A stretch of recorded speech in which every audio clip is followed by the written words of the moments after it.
पूछे formula based, concept based. अगर इसके आपके बेसिक कंसेप्ट क्लियर होंगे, देखो इसमें क्या करना है आपको, इस चैप्टर में जितनी भी वेराइटी अलग अलग वेराइटी पे कम से कम 15-15 क्वेश्चन भी अगर आपने प्रैक्टिस कर लिए तो कंप्लीट हो जाएगा। ज्यादा वेराइटी है नहीं, 3 से 4 वेराइटी पूरे चैप्टर में। उन 4 वेराइटी में अगर हर वेराइटी के 10-12 क्वेश्चन भी अटेम्प्ट कर लिए प्रॉपर्ली तो पूरा टॉपिक क्लियर है। एक क्वेश्चन 2 क्वेश्चन जितने भी आएंगे अगर इजी मीडियम लेवल के हो तो गारंटी आपसे हो जाएगी। टारगेट हमारा यही रहेगा कि 2 से 3 लेक्चर में इसको हम कवर कर लें, फिर मैक्सिमम टाइमिंग आप लोग क्वेश्चन सॉल्विंग पे दो और क्वेश्चन सॉल्व करके डाउट क्लियर करो। तो ये चैप्टर ऐसा ही है, थोड़ा परम्यूटेशन और कॉम्बिनेशन का जैसे कि मैंने आपको बताया बेसिक इसमें यूज होगा। ठीक है, 3 से 4 वेराइटी के आते हैं, खासकर मल्टीप्लिकेशन थ्योरम वगैरह, Bayes theorem, conditional probability, classical probability, ये 4-5 टॉपिक है जिसका यूज करके आपको करना है। अब देखो इस चैप्टर में एक तो प्रोबेबिलिटी पीएनसी का यूज होता है, थोड़ा बहुत परम्यूटेशन एंड कॉम्बिनेशन का बेसिक फंडामेंटल यूज होता है। सेट्स में जो अलजेब्रा ऑफ सेट होता है ना, यूनियन, इंटरसेक्शन, वेन डायग्राम, उसका थोड़ा सा यूज होता है, और कुछ बाइनोमियल का बेसिक यूज होगा बाइनोमियल का। लेकिन मेजर ये 2 चैप्टर का थोड़ा यूज है, इनका कैलकुलेशन में यूज होगा। चैप्टर टफ नहीं है, इनिशियली जब मैं पढ़ाऊंगा आपको कोशिश करना इसको समझने की। इस चैप्टर में सबसे बड़ा इशू क्या रहता है कि क्वेश्चन ही समझ में नहीं आता है बहुत सी बार। ठीक है, ये कॉन्सेप्चुअल चैप्टर है तो बहुत सी बार आपको क्वेश्चन पढ़ोगे तो आपको कभी कभी लगेगा इसमें कॉन्सेप्ट कौन सा अप्लाई करें, कौन सा कॉन्सेप्ट इसमें अप्लाई होगा और कैसे इसको सॉल्व करें। ये जेई मेंस और एडवांस का वेटेज है, एडवांस में बहुत क्वेश्चन आते हैं इस चैप्टर से, मेंस में तो आते ही है लेकिन एडवांस में ज्यादा क्वेश्चन आते हैं। ये पूरा इसका सिलेबस है, इसमें खासकर आपको ध्यान देने वाले classical, conditional, total probability, Bayes theorem, random variable और बाइनोमियल डिस्ट्रीब्यूशन। ठीक है, इसमें खासकर इंपॉर्टेंट में बेस थ्योरम इंपॉर्टेंट है, टोटल प्रोबेबिलिटी इंपॉर्टेंट है, कंडीशनल थोड़ा सा और थोड़ा बहुत रैंडम, लेकिन ये 2 टॉपिक ज्यादा इंपॉर्टेंट है। और क्लासिकल से भी डायरेक्ट क्वेश्चन आएंगे यूजिंग सेट्स और वेन डायग्राम एंड पीएनसी को यूज करते हुए। तो आज का हमारा टारगेट यही है कि हम शुरू के 2 टॉपिक को कवर करेंगे। ठीक है, ये शुरू के 2 टॉपिक आज हम क्या आज के क्लास में कवर करने की कोशिश करेंगे। क्लियर है सबको? Yes sir. Yes sir. तो देखो ध्यान से समझना, अच्छा चैप्टर है, धीरे धीरे समझने की कोशिश करेंगे। घर पे जाके वापिस से आपको सारे क्वेश्चन रिपीट करने, जितने भी मैं क्वेश्चन आज सिखाऊंगा, जो भी कॉन्सेप्ट में अप्लाई करवाऊंगा, घर पे उनको रिट्राई करना। और इसके अलावा मॉड्यूल स्टार्ट कर देगा थोड़ी थोड़ी। क्लियर है? थोड़ा बहुत मॉड्यूल से भी करोगे तो इनिशियली आपको समझ में आने लग जाएगा धीरे धीरे। क्रिटिकल टॉपिक जिसमें ये 3 टॉपिक आपके काफी इंपॉर्टेंट है, जहां से मेजरली क्वेश्चन आते हैं। अब स्टार्ट करेंगे हम सबसे पहले फंडामेंटल डेफिनेशन से कि प्रोबेबिलिटी क्या होता है, और उसके अंदर कुछ फंडामेंटल डेफिनेशन यूज होती है जो आपने क्लास 11th में भी पढ़ी थी। तो ये पूरा ही कवर होगा 11-12 दोनों का, लेकिन कुछ फंडामेंटल डेफिनेशन है उसको मैं पहले समझा देता हूँ, बस मतलब समझना, बाकी डिटेल में नहीं जाना है। सबसे पहले रैंडम एक्सपेरिमेंट। रैंडम एक्सपेरिमेंट मतलब ऐसा एक्सपेरिमेंट जिसके आउटकम्स हमको पता रहते हैं कि कहाँ से आने वाला है। जैसे एक डाइस को मैं अगर थ्रो करता हूं तो मुझे पता 1 से लेकर 6 में कोई एक नंबर आएगा। एक कॉइन को अगर अपन उछालते हैं तो मुझे पता है हेड या टेल आने वाला है, दोनों में से कोई एक चीज आएगी। तो ऐसे एक्सपेरिमेंट को हम बोलते हैं रैंडम एक्सपेरिमेंट, जिसके आउटकम क्या आ सकते हैं वो मुझे पता है, क्या आएगा वो नहीं पता, लेकिन हाँ किन में से आएगा ये पता है। केमिस्ट्री में बहुत सी बार देखो 2 तरह के एक्सपेरिमेंट होते हैं, एक होता है केमिस्ट्री में, एक होता है रैंडम। केमिस्ट्री वाले में तो आपको पता नहीं रहता, बहुत सी बार पता भी रहता है कि भाई क्या होने वाला है, लेकिन रैंडम एक्सपेरिमेंट मतलब आउटकम कौन को आप फाइनल आउटकम प्रिडिक्ट नहीं कर सकते क्या आने वाला है, लेकिन किसमें से आएगा ये पता रहता है। क्लियर है? बोलो। Yes yes sir. Sir. Yes sir. इसके बाद आता सैंपल स्पेस, आपने पहले भी देखा होगा। सैंपल स्पेस मतलब जो भी रैंडम एक्सपेरिमेंट आप परफॉर्म कर रहे हो, आपको पता नहीं क्या आने वाला है। रैंडम एक्सपेरिमेंट में रैंडमली एक्सपेरिमेंट परफॉर्म किया, कॉइन को उछाला, मुझे नहीं पता हेड आएगा कि टेल आएगा, दोनों में से कुछ भी आ सकता है। एक डाई को थ्रो किया तो 1 से लेकर 6 में कोई भी नंबर आ सकता है, तो ये रैंडम एक्सपेरिमेंट है। सैंपल स्पेस मतलब जितने भी पॉसिबल आउटकम है उनका कलेक्शन। तो अगर एक डाइस की बात करें तो डाइस के लिए सैंपल स्पेस क्या हो जाएगा, कैपिटल एस से डिनोट करते हैं। तो सारे आउटकम का कलेक्शन मतलब 1 2 3 4 5 6 है ना। Yes sir. 1 dice thrown, 2 coins are toss, अगर 2 कॉइन को उछालते हैं तो 2 कॉइन को उछालने में सैंपल स्पेस क्या बनेगा बताओ। Sir head head tail tail, head tail and tail head. हाँ, head head, head tail, tail head और टेल टेल, 4 तरह के पॉसिबल आउटकम बन सकते हैं, है ना। तो सारे पॉसिबल आउटकम का कलेक्शन को हम बोलते हैं सैंपल स्पेस। एक होता है इवेंट। अभी सैंपल स्पेस का ही सब पार्ट होता है, जैसे मैंने अगर आपको बोला कोई एक्सपेरिमेंट है, tossing a coin, tossing a die मान लो, टॉसिंग अ डाई एक्सपेरिमेंट है, तो इसका सैंपल स्पेस आपको पता है क्या हो जाएगा, 1 से लेके 6 तक। अब इसका मैंने कोई इवेंट, इसका इस सब इवेंट बनाया इवन कि नंबर ग्रेटर देन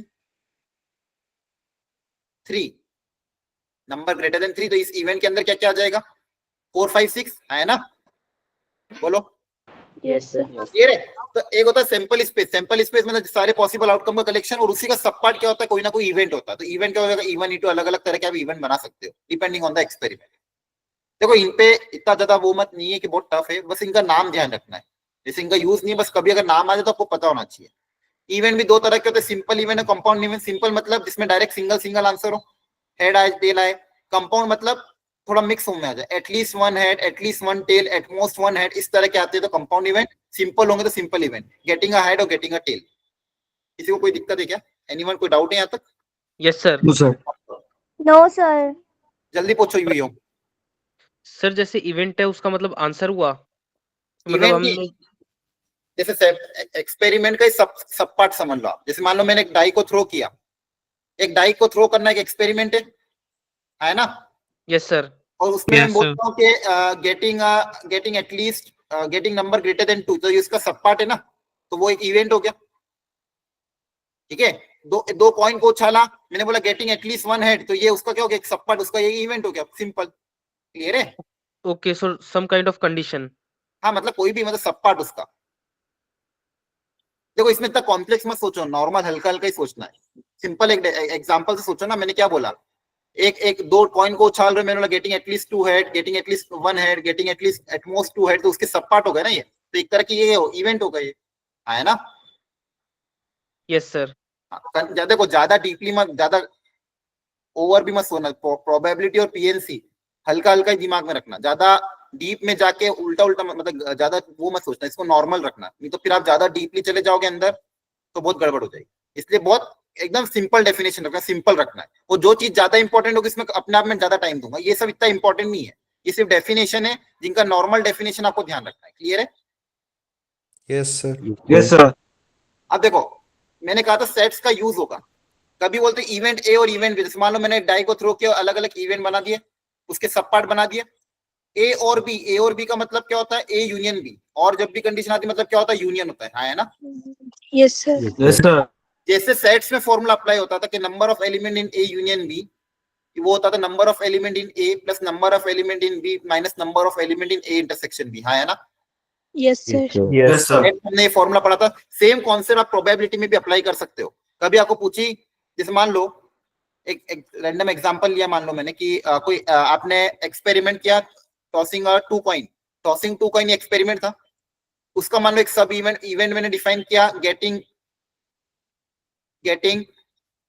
1 हेड, तो इसका मान लो एक इवेंट हो गया। दूसरा इवेंट कोई मैंने डिफाइन किया गेटिंग एटलीस्ट 1 हेड, तो ये उसका एक और कोई ना कोई इवेंट हो गया, है ना? सैंपल स्पेस तो आपको पता है क्या होंगे, head tail, Yes, head head, tail head, tail tail, ये सैंपल स्पेस है, और ये इसके सब पार्ट, ये दो कोई इवेंट है मान लो। अब मैं आपको पूछ रहा हूँ, मान लो दिस और दिस, तो और मतलब क्या हो जाएगा, यूनियन। मैं पूछ रहा हूँ इंटरसेक्शन, मतलब दिस एंड दिस, मतलब एंड क्या हो जाएगा, इंटरसेक्शन। क्लियर है? Yes, sir. ठीक है, मतलब जो फॉर्मूला आप वहां पे अप्लाई करते हैं सेम फॉर्मूला प्रोबेबिलिटी के केस में यहाँ अप्लाई हो जाएंगे। जैसे probability of A union B क्या हो जाएगा, probability of A plus probability of B minus probability of A intersection B. तो कभी कभी कंडीशन में अगर आपको दो ऐसे इवेंट बता दिए, बोलते हैं दिस आइदर दिस और ए और बी, और आइदर ए और आइदर बी, आइदर ए और आइदर बी लिखा हो या ए और बी लिखा, मतलब क्या पूछा, यूनियन पूछा है। क्लियर है? और एंड होगा मतलब क्या हो जाएगा, इंटरसेक्शन। एंड मतलब intersection A but not B, ये भी पता आपको, A minus B, A but not B, A but not B Venn diagram से भी सॉल्व कर सकते हो। ये मान लो ए, ये मान लो बी है, ए ची बट बी नहीं ची, मतलब ये वाला ओनली ए वाला रीजन, है ना? Yes, sir. सेट्स का बिल्कुल फंडामेंटल तो पता ही होगा। तो इस टोटल पूरे ए में से ए इंटरसेक्शन बी क्या कर देंगे, माइनस। ये रीजन निकालने के लिए पूरे ए में से इंटरसेक्शन पार्ट माइनस कर दोगे, हाँ है ना? Yes, sir. देखो अभी फंडामेंटल चल रहा है, अभी इस पे क्वेश्चन बहुत सारे कराऊंगा, सारा क्लियर होगा, कॉन्फिडेंट, घबराना मत, और ऐसा नहीं कि बीच में छोड़ के चल जाके ऊपर से जा रहा है, अभी चीजें स्टार्ट हुई है। और ये सेट्स का बता रहा हूँ, सेट में हम जो वेन डायग्राम का यूज करते थे सेम यूज यहाँ पे भी होगा। थोड़ा बहुत तो वेन डायग्राम पता होगा। Yes, sir. Yes, sir. ये ए है मान लो, ये बी है, तो ये क्या होता है? A union B. A A union ये क्या होता है? A A A intersection intersect B. B. Section B.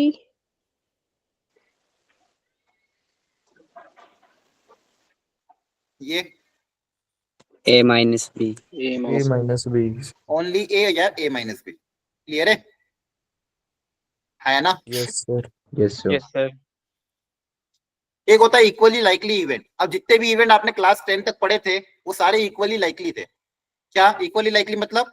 जैसे एक डाई को थ्रो करा मैंने, एक डाई को थ्रो करने पे सैंपल स्पेस क्या आता है? 1 2 3 4 5 6। अब मैं आपको पूछा हूँ find the probability of getting 2, 2 के आने की प्रोबेबिलिटी कितनी होगी? 1 by 1 by 6. 1 by 6। मैं पूछता हूँ 5 के आने की प्रोबेबिलिटी कितनी होगी? 1 by 1 by 6. 1 by 6. 3 के आने की प्रोबेबिलिटी कितनी होगी? 1 by 6. मतलब यहाँ पे सैंपल स्पेस में जितने भी एलिमेंट है सबकी प्रोबेबिलिटी सेम है, इक्वली लाइकली है Yes, Yes, sir. sir. Sir. ना? तो ऐसे इवेंट को हम बोलते हैं इक्वली लाइकली, जिसकी सबकी प्रोबेबिलिटी क्या होती है? सेम। आप एक कॉइन को भी टॉस करोगे, टॉस करने पे आपके पास दो चीज आती है, हेड या टेल। तो हेड के आने की प्रोबेबिलिटी 1 by 2. 1 by 2. टेल के आने की प्रोबेबिलिटी 1 by 2. 1 by 2.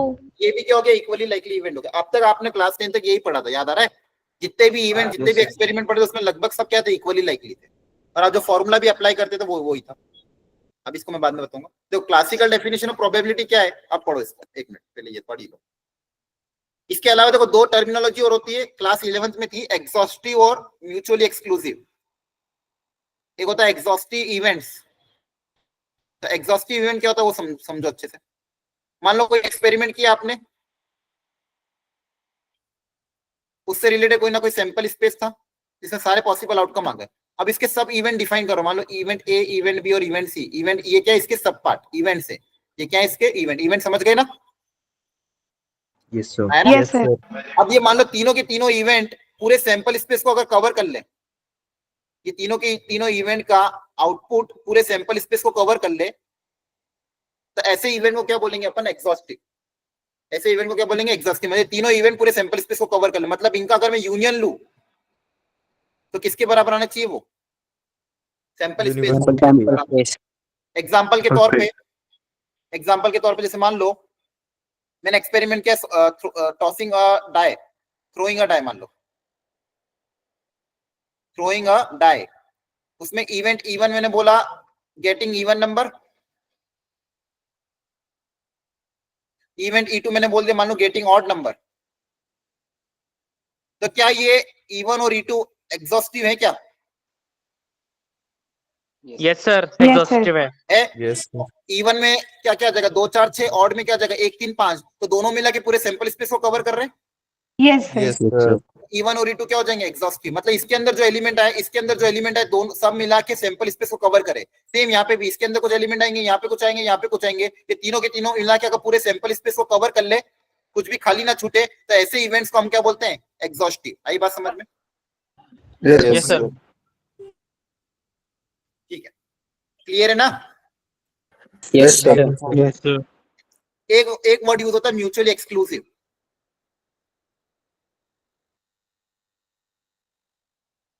अब एक्सक्लूसिव का मतलब क्या है? कि उनका इंटरसेक्शन होना चाहिए 5। एक्सक्लूसिव दूर दूर हो, मतलब आपस में कोई इंटरसेक्शन ना हो। ऐसे दो इवेंट जो जिसमें आपस में कोई इंटरसेक्शन नहीं है, जैसे मान लो ऑड और इवन। अब ऑड में क्या क्या एलिमेंट आएंगे? 1 3 5। इवन में क्या आएंगे? 2 4 6। क्या इनके बीच में कोई कॉमन एलिमेंट है क्या? No, sir. No, sir. No, इनका sir. इंटरसेक्शन 5 हो, डिस्जॉइंट सेट हो, मतलब अलग अलग हो, कोई इंटरसेक्शन ना हो, तो ऐसे इवेंट्स को हम क्या बोलते हैं? Mutually exclusive. ऐसे को हम क्या बोलते हैं? Mutually exclusive. क्लियर है? Yes, sir. Yes, Yes. sir. देखो एक चीज है, एक मिनट, थोड़ा नॉइज आ रहा है।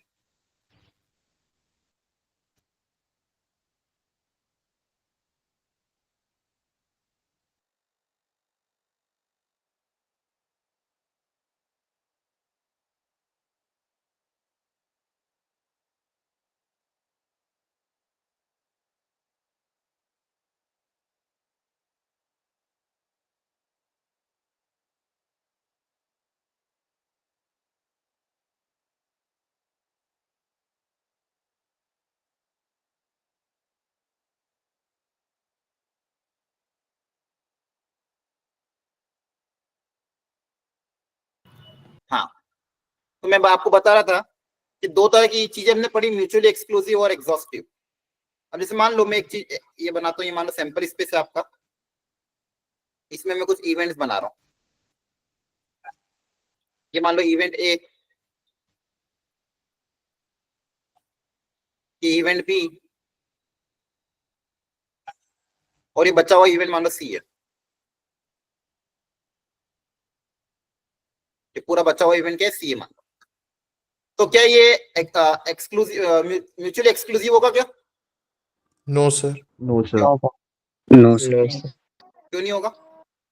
सर ए और सी A और हो B. सकता है, बाकी ए और बी नहीं हो सकता। एक्सक्लूसिव पूछ रहा हूं मैं, सॉरी एग्जॉस्टिव, सॉरी हाँ एग्जॉस्टिव। एग्जॉस्टिव होगा सर। एग्जॉस्टिव Yes, होंगे sir. क्या? Exhaustive होगा. है ना, are exhaustive, very good, sorry मैंने गलत बोल दिया। एग्जॉस्टिव होगा क्योंकि तीनों मिलकर पूरे सैंपल स्पेस को कवर कर रहे हैं, Yes, sir. But not exclusive क्योंकि इनमें आपस में इंटरसेक्शन आ रहा है बी और सी में, है ना? Yes. क्लियर है? Yes. ए और Yes, बी में, sir. ए और बी में आपस में इंटरसेक्शन Yes, है, इसलिए sir. एक्सक्लूसिव नहीं है। अच्छा, अगर मान लो ये बनता इवेंट ए, इवेंट बी और सी, ये बताओ क्या एक्सक्लूसिव है? ये भी है, Yes, sir. Yes, sir. Yes, sir. हाँ, म्यूचुअली एक्सक्लूसिव क्यों? क्योंकि पूरे सैंपल स्पेस को कवर कर रहे हैं। Yes, sir. क्या Yes. एग्जॉस्टिव है? Yes, sir. Yes, sir. Exclusive भी और एग्जॉस्टिव भी है। एक्सक्लूसिव क्यों? क्योंकि आपस में कोई इंटरसेक्शन नहीं है, और एग्जॉस्टिव क्यों? पूरे सैंपल स्पेस को कवर कर रहे हैं, है ना? बोलो। Yes, sir. Yes, sir. Yes, देखो अब sir. तक आपने जो भी चीजें पढ़ी थी ना, कॉइन को टॉस करना 1 से लेके 6 तक, तो सारे के सारे क्या है, म्यूचुअली एक्सक्लूसिव और एग्जॉस्टिव, है ना? 1 से लेके 6 तक में जो इवेंट आते हैं, जैसे मान लो टॉसिंग अ कॉइन, 1 2 3 4 5 6, 1 आना, 2 आना, 3 आना, 4 आना, 5 आना, 6 आना, ठीक है? तो ये बेसिकली क्या है, टॉसिंग अ कॉइन और वो डाई, वो सब कैसे थे आपके एक्सपेरिमेंट अब तक, म्यूचुअली एक्सक्लूसिव और एग्जॉस्टिव। अब सुनना ध्यान से, क्लासिकल डेफिनेशन ऑफ प्रोबेबिलिटी क्या है, थोड़ा अच्छे से।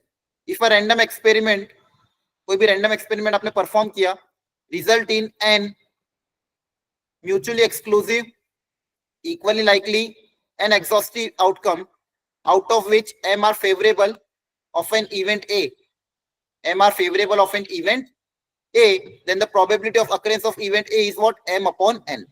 m मतलब favorable outcome, n मतलब total number of outcome। ये फॉर्मूला अप्लाई करते थे क्लास 9 10th में। Yes, sir. किसी भी इवेंट A की प्रोबेबिलिटी में आप कैसे निकालते थे, number of favourable outcome, number of favourable outcome divided by total number of outcome, divided by total number of outcome. Clear है? Yes, sir. Yes, sir. लेकिन ये वाला फॉर्मूला एक्चुअली अप्लाई कब होता था, जब आपका रैंडम एक्सपेरिमेंट कैसा हो, random experiment result in an exclusive, equally likely and exhaustive outcome. मतलब उसके जो आउटकम है वो एक्सक्लूसिव होने चाहिए, इक्वली लाइकली होने चाहिए और एग्जॉस्टिव होने चाहिए, है ना? फिर उसमें से मान लो किसी इवेंट ए के m फेवरेबल है, वो टोटल मान लो n है, तो उस इवेंट ए की प्रोबेबिलिटी क्या हो जाएगी, m अपॉन n। वो प्रोबेबिलिटी हमेशा ये 0 से 1 के बीच में आती थी, है ना? Yes, sir. Yes, sir.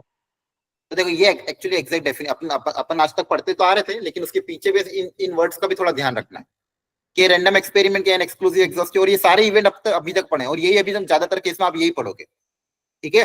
फिर जो अलग तरह की इवेंट आएंगे वो मैं अलग से पढ़ूंगा, एक्सोमेट्रिक अप्रोच। लेकिन अभी पहले अपन को किस पे ध्यान देना, क्लासिकल डेफिनेशन पर। तो क्लासिकल डेफिनेशन में यही फॉर्मूला अप्लाई होगा, number of favourable outcome upon total number of outcome. क्या बात समझ में आ रही है? Yes.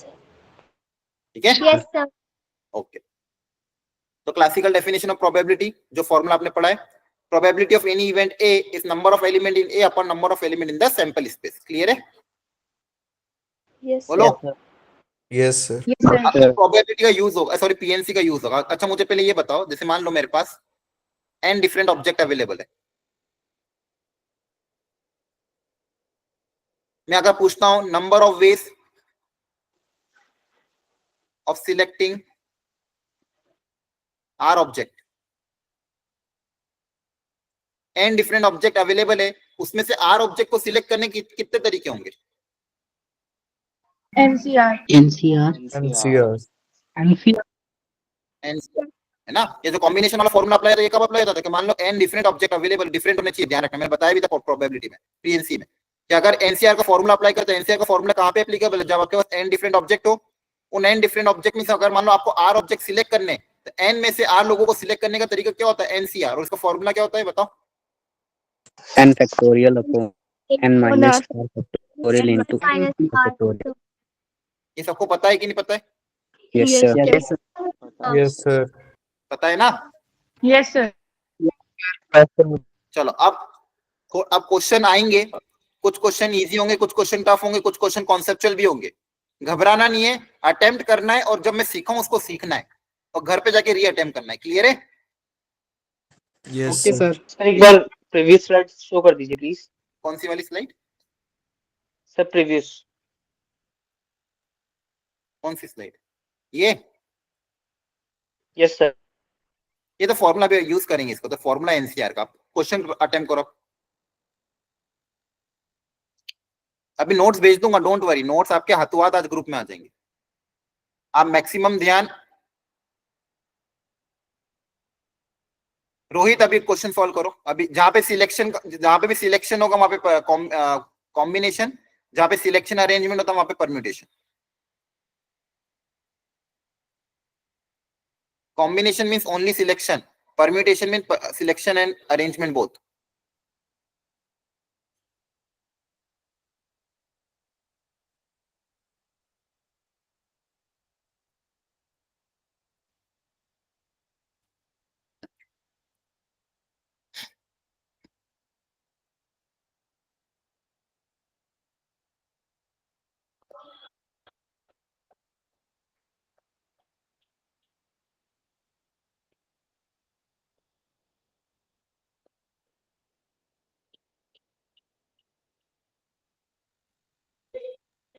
देखो सबसे पहले एक्सपेरिमेंट क्या है, एक्सपेरिमेंट क्या है कि इनमें से 3 लोगों को सिलेक्ट करना। दिस इज माय एक्सपेरिमेंट, है ना। बोलो। Yes sir. मेरा Yes, एक्सपेरिमेंट क्या है कि मेरे पास टोटल 18 डिफरेंट पर्सन अवेलेबल है, उसमें से मुझे 3 को सिलेक्ट करना है। और उसका इवेंट क्या है कि वो जो 3 लोग सिलेक्ट हुए उसमें से 2 मैन और 1 वुमेन हो, है ना। मेरा इवेंट क्या है कि 2 मैन और 1 वुमेन, और इसकी मुझे प्रोबेबिलिटी पूछी है। तो प्रोबेबिलिटी ऑफ इवेंट ए कैसे निकालते हैं? Favourable outcome upon total outcome. Yes. Yes, yes, अब फेवरेबल क्या है? फेवरेबल में क्या चाहिए मुझे कि 2 मैन चाहिए, तो मैन किस में से सिलेक्ट होंगे? इसी में से आएंगे। Yes, sir. तो 10 में से 2 मैन को सिलेक्ट करने का तरीका 10C2. C2. NC2। मैन के साथ साथ एंड एक वुमेन भी सिलेक्ट करनी है। Yes, sir. yes, sir. And मतलब मल्टीप्लाई, और एक वुमेन को सिलेक्ट करने का तरीका। 8C1. तो ये मेरा फेवरेबल आउटकम होगा। बताओ टोटल आउटकम कहां से होगा? सैंपल स्पेस से। टोटल काम क्या था? 18C3. 18 लोगों में से 3 लोगों को सिलेक्ट करना, तो टोटल आउटकम कितने हो जाएंगे? 18C। 18. ये आपका आंसर। समझ में आ रहा है अब? Yes, Yes. sir. Yes, sir. ठीक है। तो अपन ने पीएनसी में आपने थोड़ा बहुत ऐसा सीखा भी होगा कि 10 में से 2 को सिलेक्ट करना, तो उसका तरीका 10C2। अगर एक वुमेन लेना तो 8 में से एक वुमेन को लेने का 8C1। तो ये मेरा फेवरेबल होगा। टोटल क्या था कि टोटल में से 3 लोगों को सिलेक्ट करना है, मेरा टोटल आउटकम हो गया। इसको सिंप्लीफाई करोगे तो आपका आंसर आ जाएगा। क्लियर हुआ? Yes, Yes, sir. sir. Yes, sir. Yes, sir. Yes, sir. चलो अगला करो।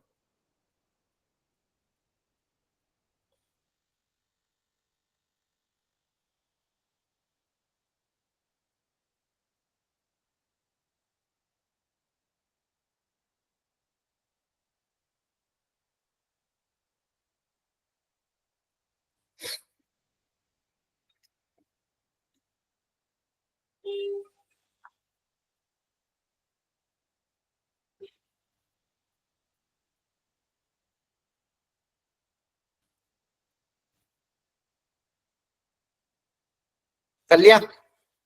Yes, sir. No sir. करो करो। कर रहे हैं sir. क्वेश्चन मत उतारने बैठ जाना, क्वेश्चन पढ़ो, सॉल्व करो, नोट्स आ जाएंगे। ठीक है, सॉरी। क्वेश्चन को पढ़ो ध्यान से, और अटेम्प्ट ज्यादा टाइम समय अपना दिमाग अटेम्प्ट करने में लगाना।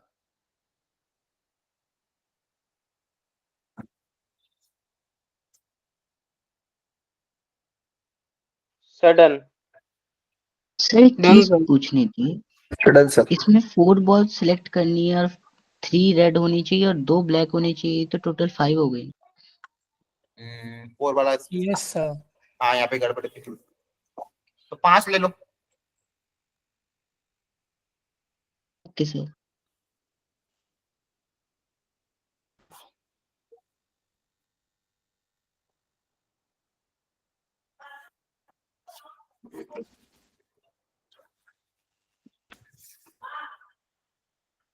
Sir, done. डन, चलो करें अब। देखो आपका फेवरेबल क्या था कि आपको इसमें से चलो इसको 5 ले लेते हैं। 5 बॉल सिलेक्ट करनी है, उसमें से 3 रेड और 2 ब्लैक होनी चाहिए। क्लियर है? Yes, sir. Yes. तो Yes, total sir. Outcome, total number of outcome कितने होंगे? 11C5. 11C5। 5. फेवरेबल कितने होंगे? 63 into 5C2. 3 plus into 5 So C2. 5. Into करेंगे 5, क्योंकि ये और ये दोनों एंड की कंडीशन है तो मल्टीप्लाई करेंगे, है ना? Yes, Yes, sir. sir. आ रही बात समझ में? Yes, sir. अब यहाँ पे देखो क्वेश्चन में बोला नहीं है, लेकिन अपन को यहाँ पे ऐसे क्वेश्चन में बॉल को डिफरेंट डिस्टिंक्टली ट्रीट करना है, क्योंकि अगर अपन एनसीआई का फॉर्मूला अप्लाई करें, मतलब बॉल कैसे ट्रीट करें डिस्टिंक्ट, अगर बॉल आइडेंटिकल होगी तो क्वेश्चन में वो मेंशन करेगा। क्लियर है? Yes, sir. चलो करो अगला।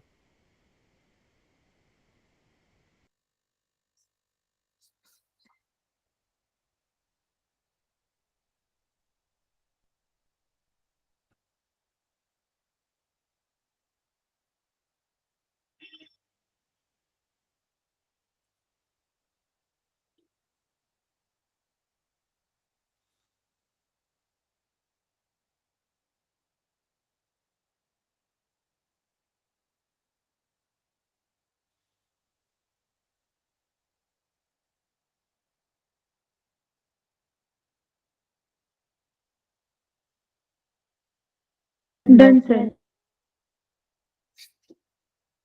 अब एटलीस्ट यूज हो रहा है। एटलीस्ट 1 ग्रीन बॉल का मतलब क्या?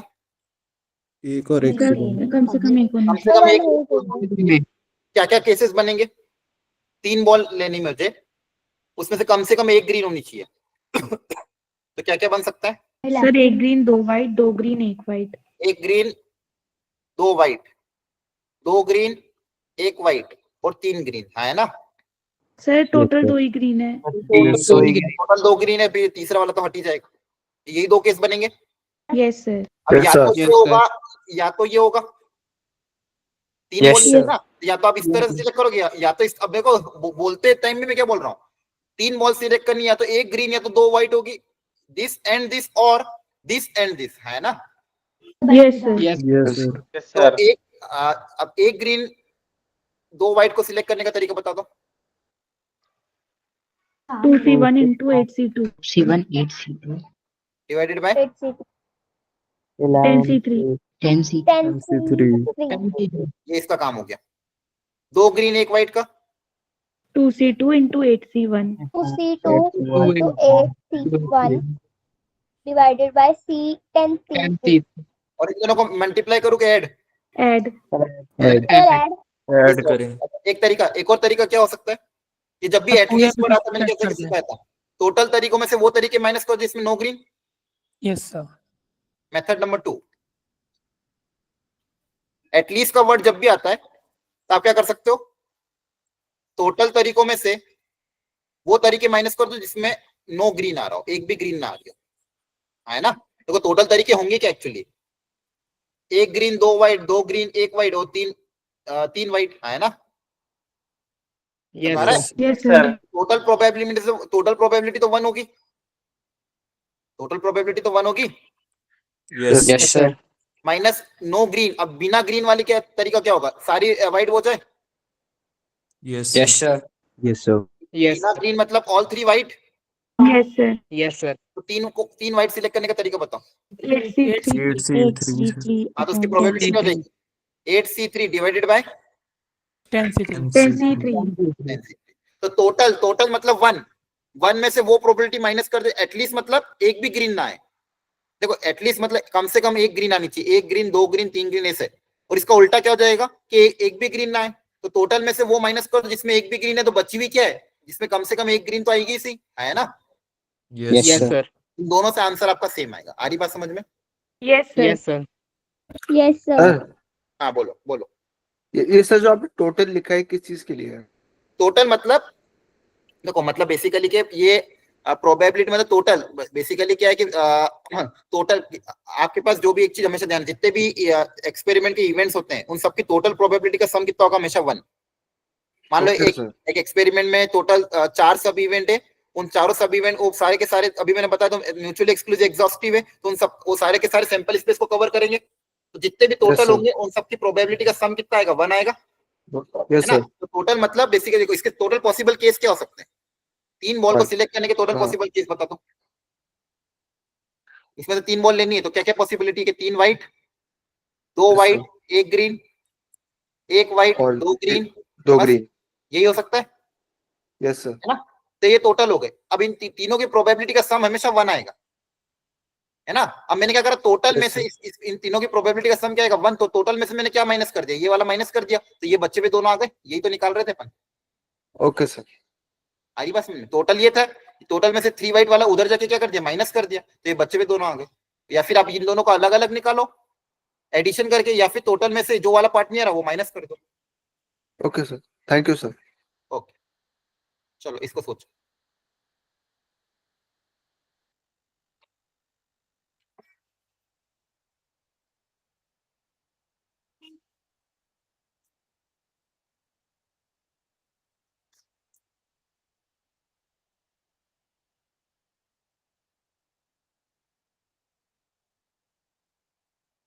हिंट दे रहा हूं,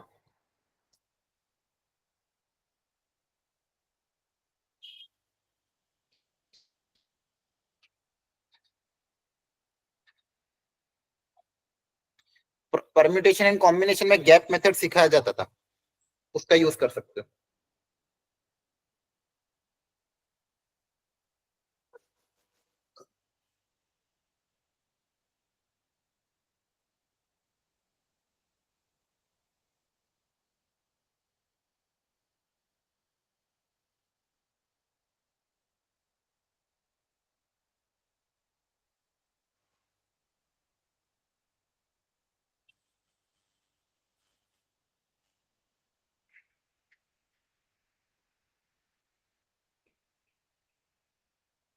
सर ऑप्शन ए। ठीक है। अब समझो अच्छे से सब लोग। 7 व्हाइट बॉल है,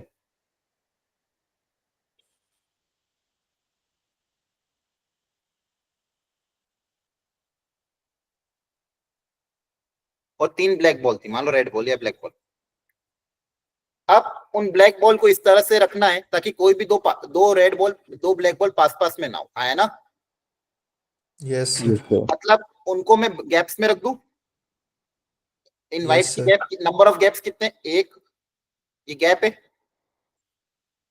1 2 3 4 5 6 7 8। इन 8 जगहों में से मैं इन 8 जगह पे ब्लैक बॉल को रख दूंगा, तो कभी भी 2 पास में नहीं आएगी, कोई ना कोई व्हाइट तो होगी से बीच में, है ना?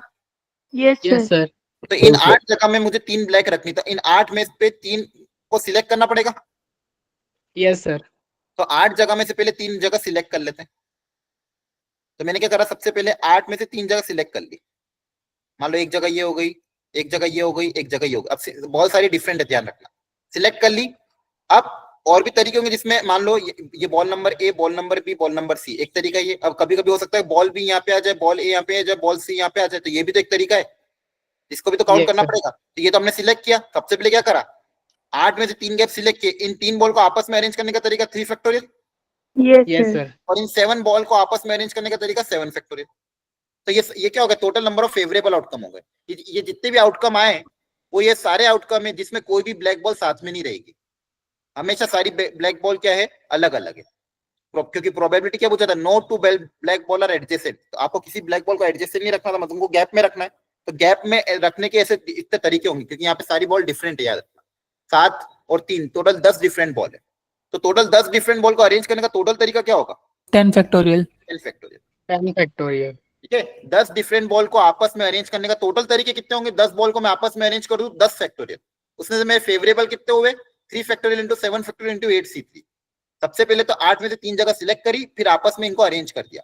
3 ब्लैक को आपस में अरेंज किया, 7 व्हाइट को आपस में अरेंज किया, और नीचे क्या होगा, टोटल 10 बॉल है, 10 बॉल को अरेंज करने का तरीका क्या होगा, 10 फैक्टोरियल। आई बात समझ में? Yes, sir. Yes, sir. क्योंकि यहाँ पे हमने जो भी तरीके देख रहे हैं उन सब में अरेंजमेंट हो रहा है, ध्यान रखना। यहाँ पे क्या हो रहा है, अरेंजमेंट। पिछले क्वेश्चन में सिर्फ सिलेक्शन था, यहाँ पे क्या हो रहा है, अरेंजमेंट हो रहा है। तो अरेंजमेंट कैसे करते हैं, n फैक्टोरियल। समझ में आ रहा है? Yes, sir. Yes sir. Yes, sir. अब देखो धीरे धीरे धीरे वेराइटी चेंज होगी, तो आपको समझते जाना है और घर पे जाके इन्हीं क्वेश्चन को रिपीट करके वापस समझना है। अगली variety, 12 distinct balls are to be distributed among 3 boxes. Find the probability that first box contains 3 balls.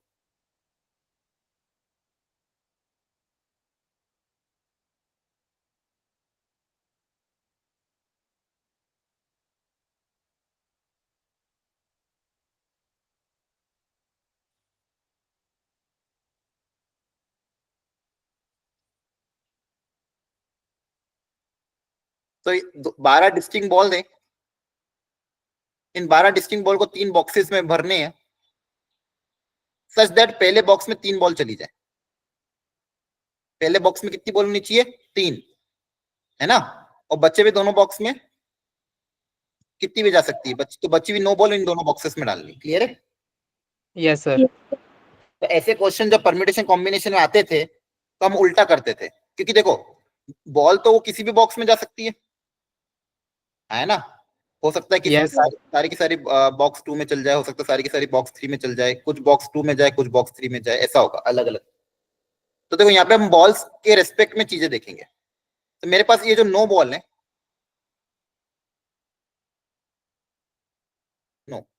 Her ball के पास हमेशा 2 ऑप्शन होंगे, या तो ये बॉक्स, मान लो इस बॉक्स का नाम दे देते हैं ABC, या तो ये, अब देखो ये बची हुई जो 9 बॉल है, या तो बॉक्स बी में जाएगी या बॉक्स सी में जाएगी।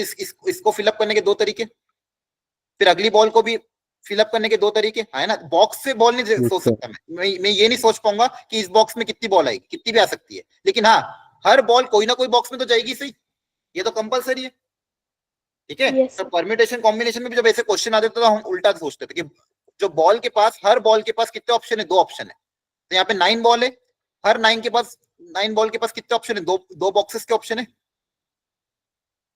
ठीक है? तो टोटल इन 9 बॉलों को 2 बॉक्सेस में बांटने का तरीका कितना हो जाएगा, 2 की पावर 9।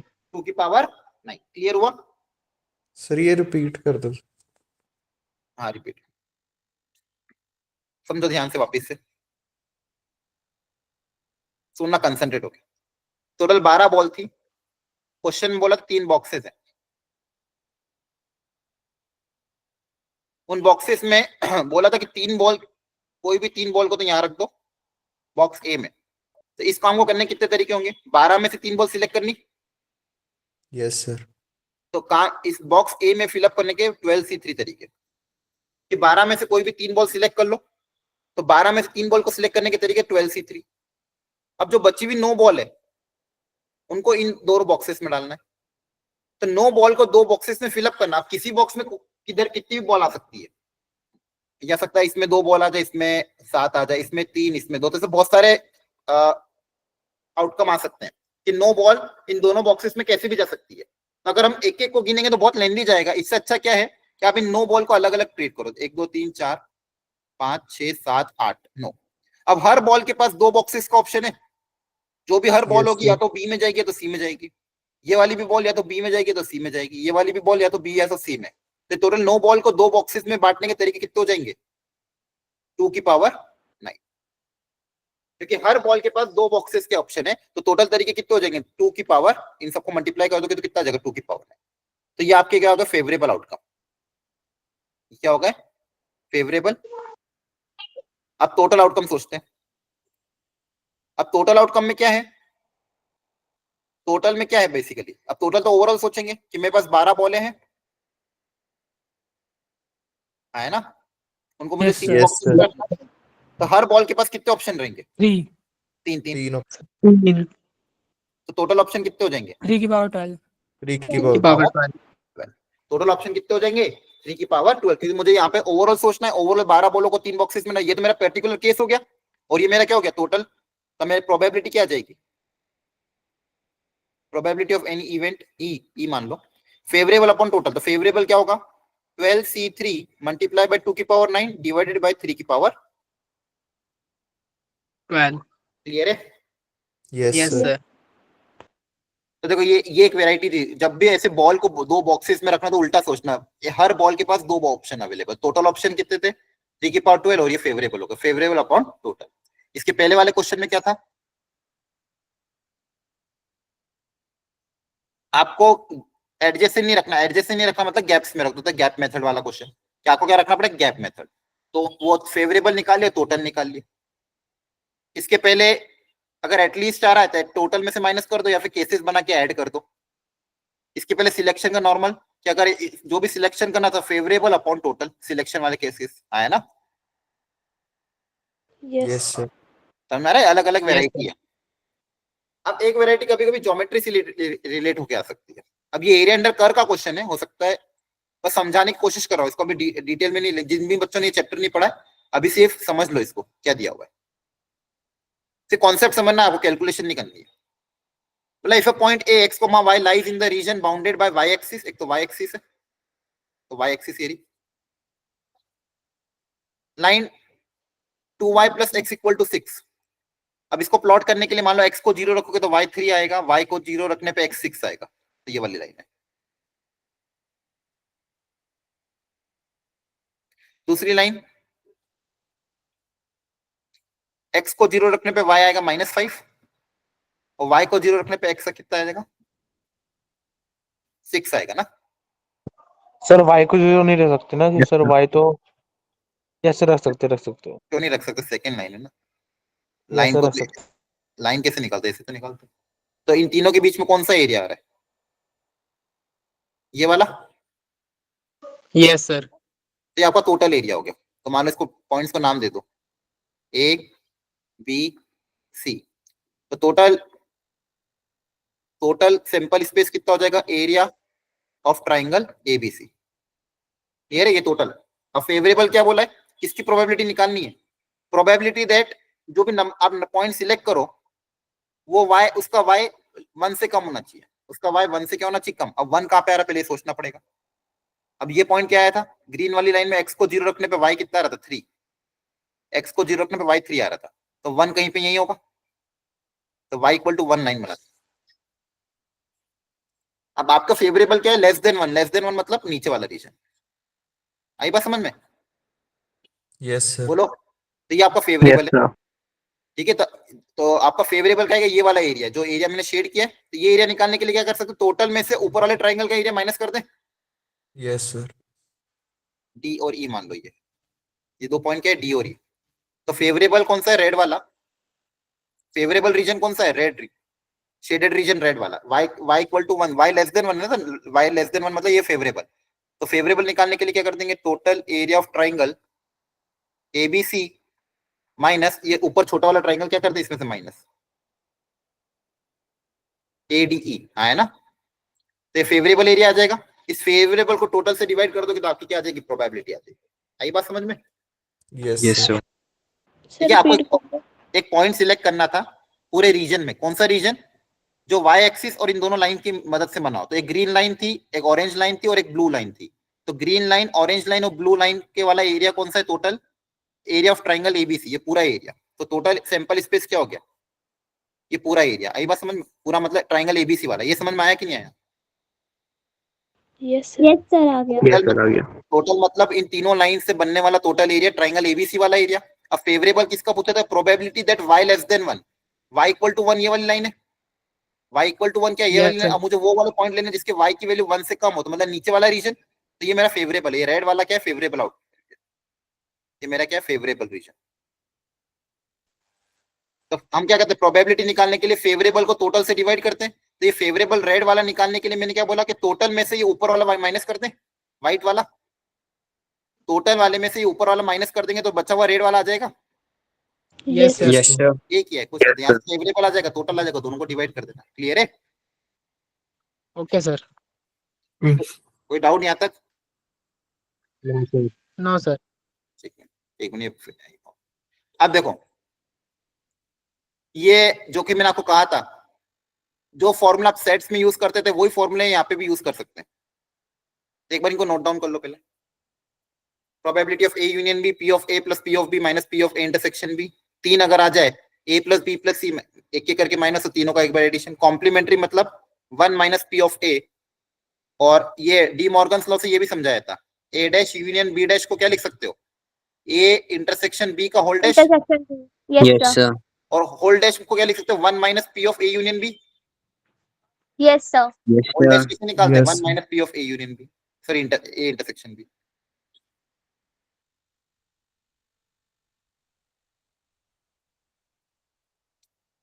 बेसिकली जो डी वाला पार्ट है इसको derive, probability of A dash intersection B dash. तो A dash intersection B dash को क्या लिखोगे, ए यूनियन बी का होल डैश, सही है। और Yes, होल sir. डैश को क्या लिखेंगे, 1 Yes, minus sir. P of A union B. Yes, sir. ठीक है, अब इसी में अगर मान लो एक और ऐसा आ जाता,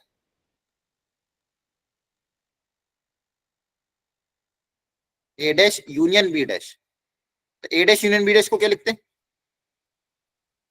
ए A इंटरसेक्शन intersection. बी का A whole dash, intersection B whole dash. Yes, sir. और इसको क्या लिख दोगे, 1 minus P of A intersection B. Yes, sir. Yes, sir. Minus P ये ध्यान intersection रखना, B. दूसरा वेन डायग्राम भी यूज कर सकते हो, वेन डायग्राम में जो चीजें होती है, क्लियर है। Yes, sir. Yes, sir. Okay, sir. अभी इस पे क्वेश्चन करेंगे अपन, है ना, लिख लो फटाफट।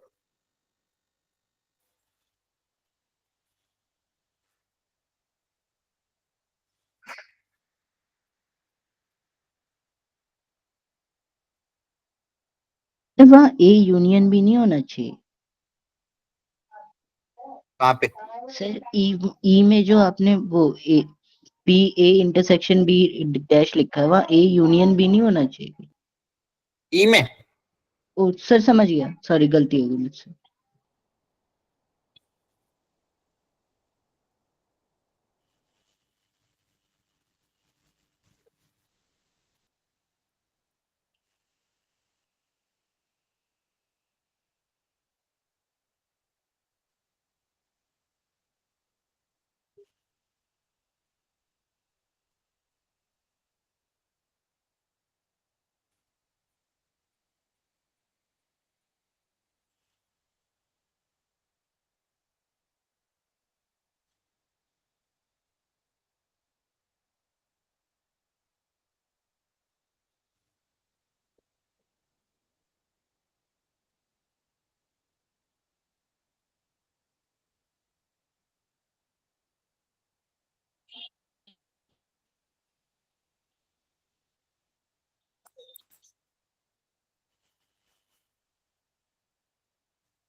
लिख लिया। Sir 2 minutes.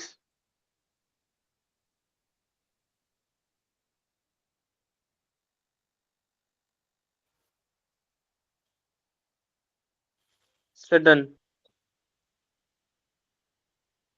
Yes, sir. Done everyone. चलो Yes, इसको Yes, sir. try sir. करो।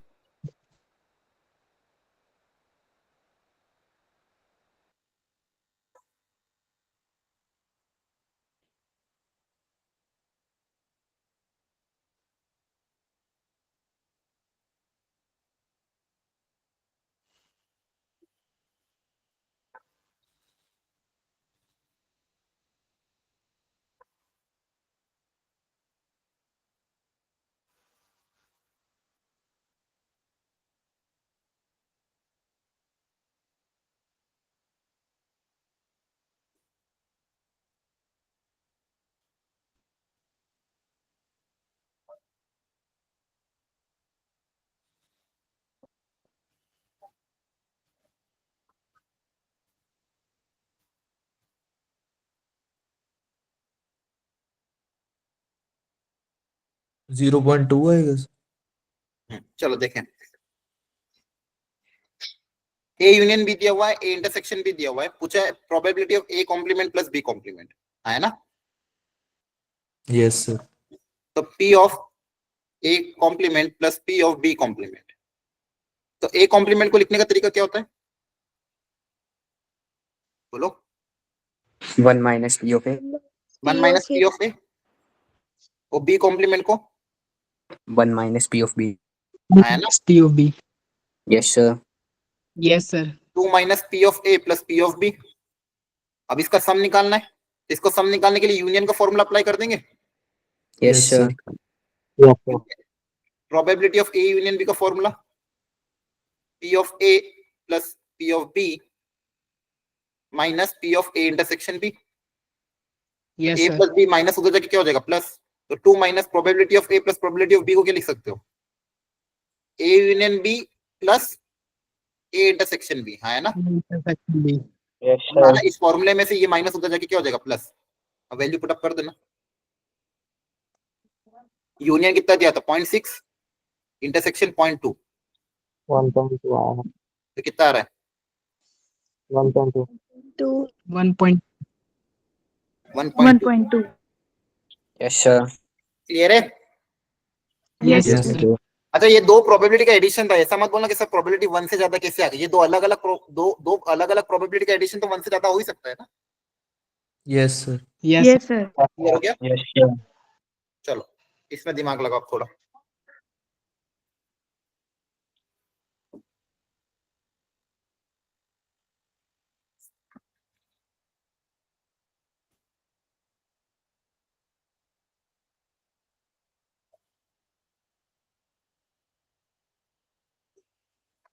चाहो तो डायग्राम यूज करना, डायग्राम फॉर्मूला अप्लाई करना, तो फॉर्मूला जो तरीका अपना सकते हो ट्राई करो।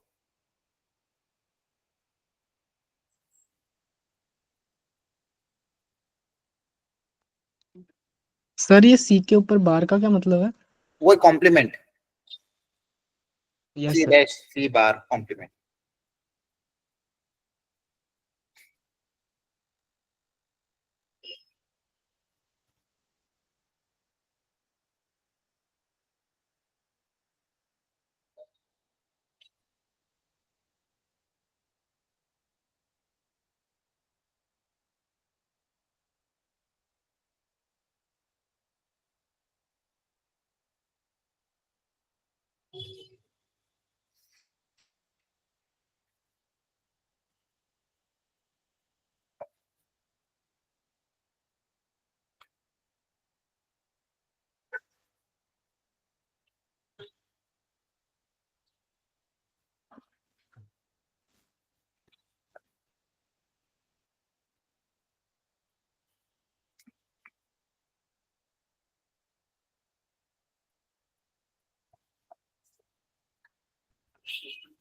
कैसे करेंगे इसको, सर वेन डायग्राम से।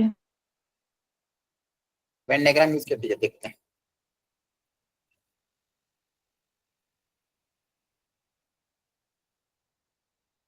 तीन इवेंट है यहाँ पे ए बी सी, मान लो ये बना दे ए, ये प्रोबेबिलिटी ऑफ ए होगी, ये बन गया प्रोबेबिलिटी ऑफ बी, और एक और सी बना देते हैं।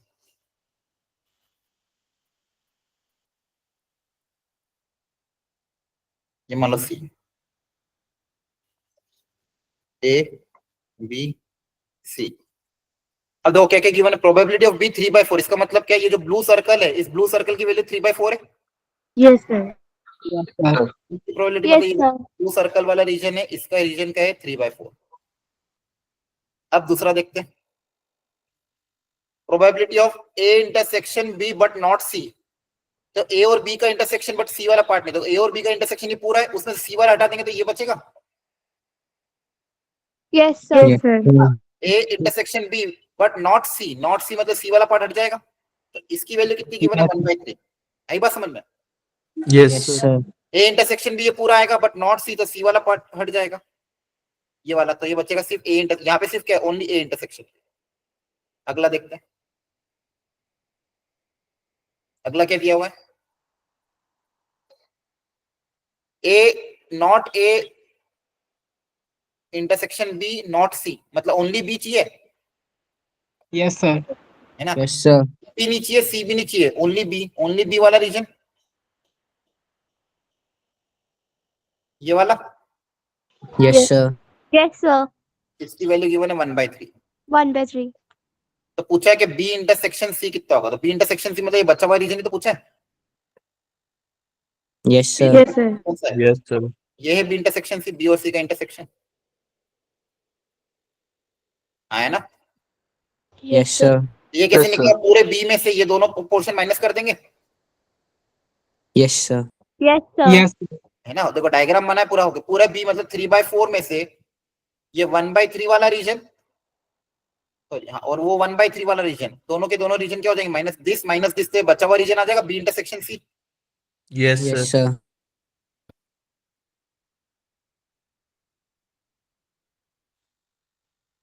कितना आ जाएगा ये? 1/12. 1/12. By 12. 1/12. तो देखो वेन डायग्राम से चीजें आसान हो जाती पॉसिबल, है ना? Yes, sir. समझ में आ रहा Yes, sir. है? Yes, चलो ये sir. Yes, sir. अब लैंग्वेज के फॉर्मेट में दिया तो चाहो तो आप इसको ये सेट्स के टर्म्स में कन्वर्ट करोगे, इवेंट ए इवेंट बी मान लो क्या पूछा है अलग अलग, या फिर ऐसे कोशिश करो, फिर जैसे करना करो ट्राई।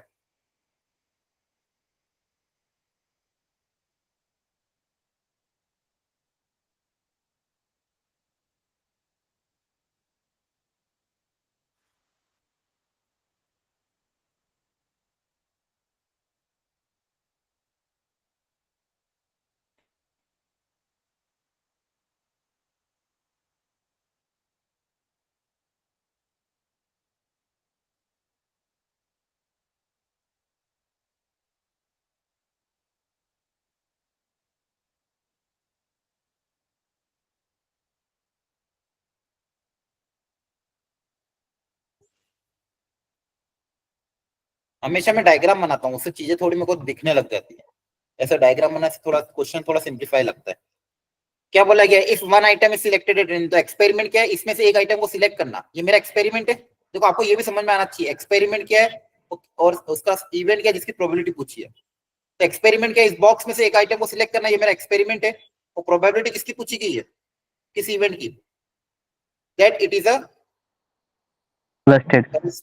Trusted or nail. नहीं, मतलब ये जो आइटम आया या तो ये रस्टेड हो या फिर क्या हो, नेल हो, है ना? Yes, sir. ये एक बॉक्स जिसके अंदर आधी चीजें रस्टेड है और आधी चीजें अच्छी है, उसमें से एक आइटम सिलेक्ट किया, ये मेरा एक्सपेरिमेंट है। तो पहले तो पता सैंपल स्पेस में क्या होगा? Number of element in sample space 16. Experiment 11. हाँ, इसमें से एक ऑब्जेक्ट को सिलेक्ट करना, तो एक ऑब्जेक्ट को सिलेक्ट करने का तरीका बताओ। कितने ऑब्जेक्ट है टोटल? 16. 16 में से एक को सिलेक्ट करने का तरीका 16 C1 नहीं होगा क्या? Yes, sir. Yes, sir. Yes, sir. मैंने इसलिए बोला ना एक्सपेरिमेंट क्या है, one item is selected and ये एक्सपेरिमेंट है। टोटल तरीके कितने हो जाएंगे? 16 में से एक को सिलेक्ट करने का 16 C1 होगा, कितनी होगा? Yes, sir. अब फेवरेबल देखते हैं। आपका जो इवेंट है उसमें क्या है, या तो ये हो या तो मान लो इवेंट ए बोल दिया गेटिंग रस्टेड, और इवेंट बी बोल दिया getting a nail.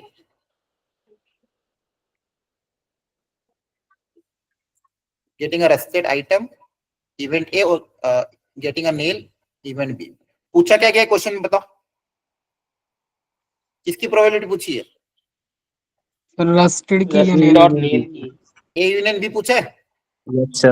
Yes, sir. Yes, sir. अगर इसको ए बोल दिया इसको पूछे तो और मतलब ए यूनियन बी पूछा है कि नहीं पूछा है? Yes, sir. फॉर्मूला बोलो। Yes, sir. P of A P plus of P A of P minus A P plus minus B P minus में P Minus intersect P B. intersection B.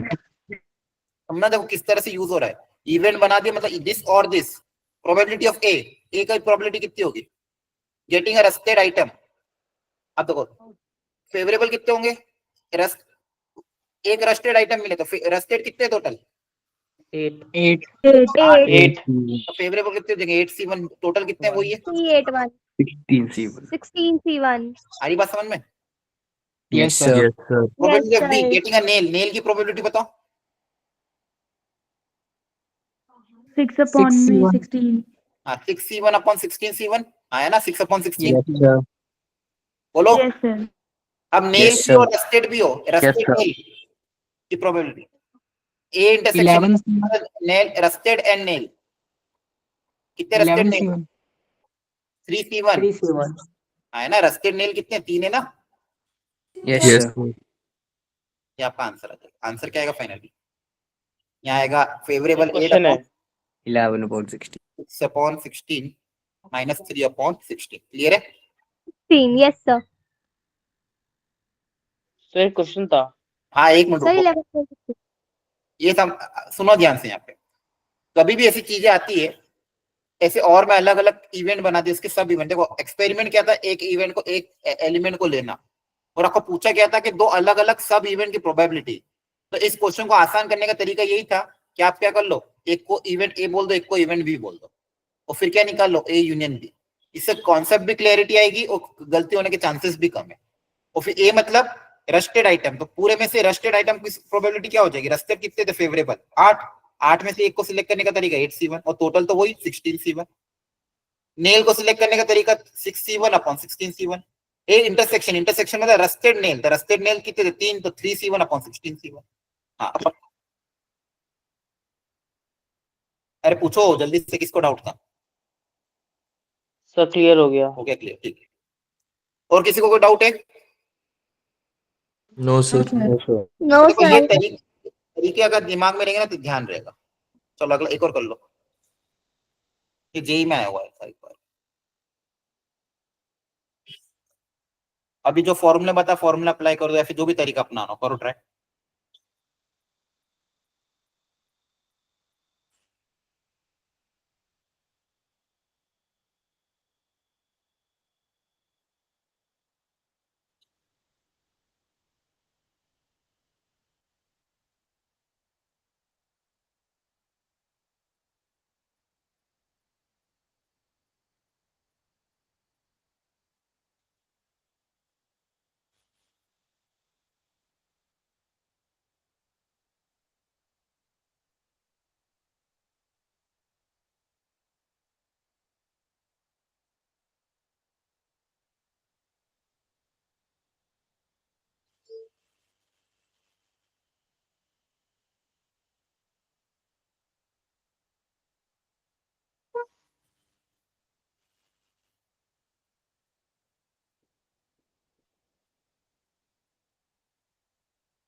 हो गया? कर 2 मिनट yes. सर.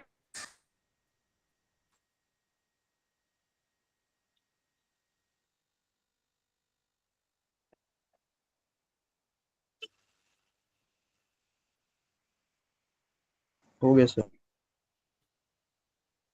अच्छा, ये ए बार union B, ए dash union B dash, इसको क्या लिख सकते हैं अपन, बताओ? Sum 1 minus A P of A intersection A union intersection B. Sir, A union B dash. Dash Yes, बोलो sir. या बार A बोलो, एक ही बात है ना। intersection डैश B बोलो या dash. बार बोलो, एक ही बात है। ये Yes, sir. Yes, sir.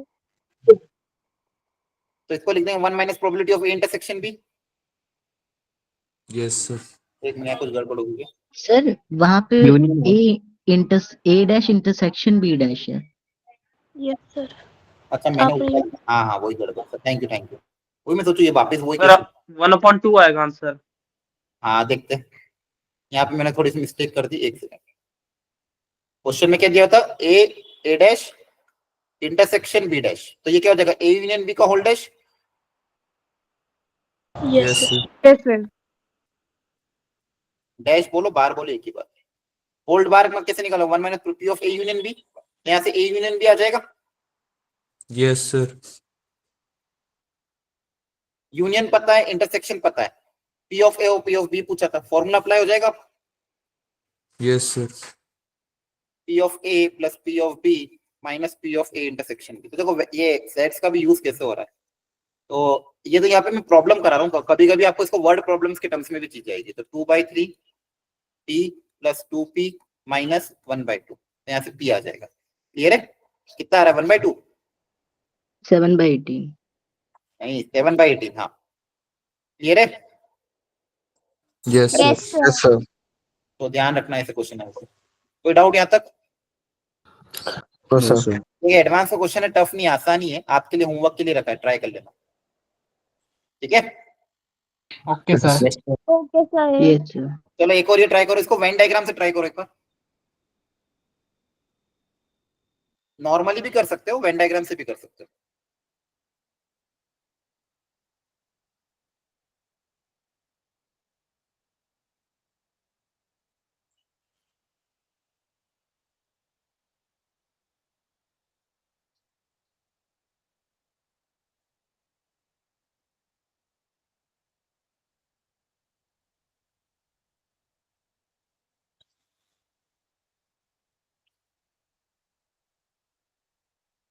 Union 3/4 दिया हुआ है, मतलब पूरा।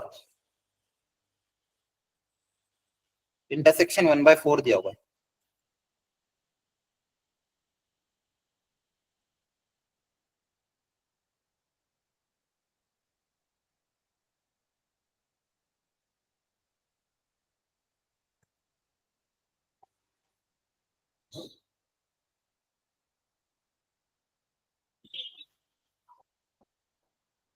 ए डैश दिया हुआ है 2/3। वेन डायग्राम से तो टफ होगा, बिना वेन डायग्राम के ज्यादा आसान है ना।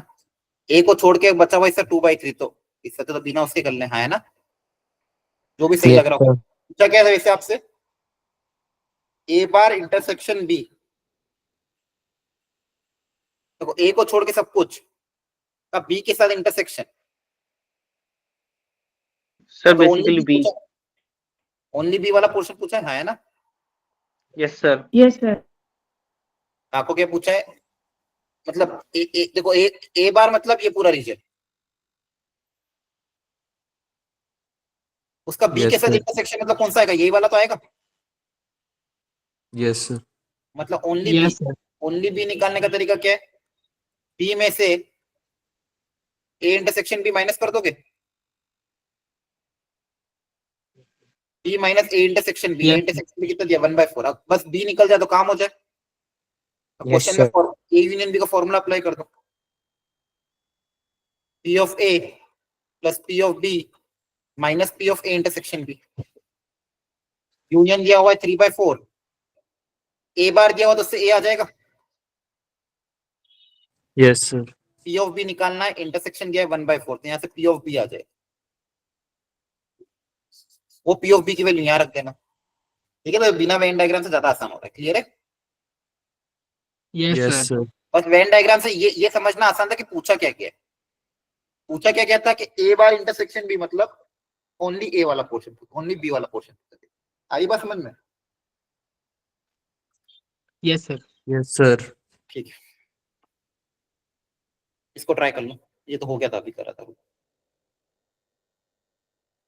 यहाँ तक समझ में आया सबको। Yes, sir. Yes, sir. अब देखो इस पे ना आपकी ये जो क्या कहते हैं मॉड्यूल है, उसमें अच्छे अच्छे प्रैक्टिस क्वेश्चन दिए हुए हैं। कॉन्सेप्ट मैंने सिखा दिया है, जितनी ज्यादा प्रैक्टिस आप करोगे उतना ज्यादा फायदा होगा, और फिर प्रैक्टिस करने के बाद डाउट डिस्कशन करना, तो उसमें बहुत मजा आएगा आपको। क्लियर है, आपकी आप मेथड अप्लाई करोगे, कहीं ना कहीं उसमें गलतियां होगी, फिर आपको पकड़ में आएगा कि क्या गलती हो रही है। क्लियर है। Yes, sir. Yes, sir. अभी मैं सिर्फ काम की चीजें कर रहा हूँ, हो सकता है लेवल ऑफ क्वेश्चन थोड़ा और अच्छा आएगा, लेकिन हम धीरे धीरे लेवल अपना पढ़ाएंगे। एक बार थोड़ा ये चैप्टर हो जाए, इसके बाद में अच्छे लेवल के भी क्वेश्चन अपन ट्राई करेंगे।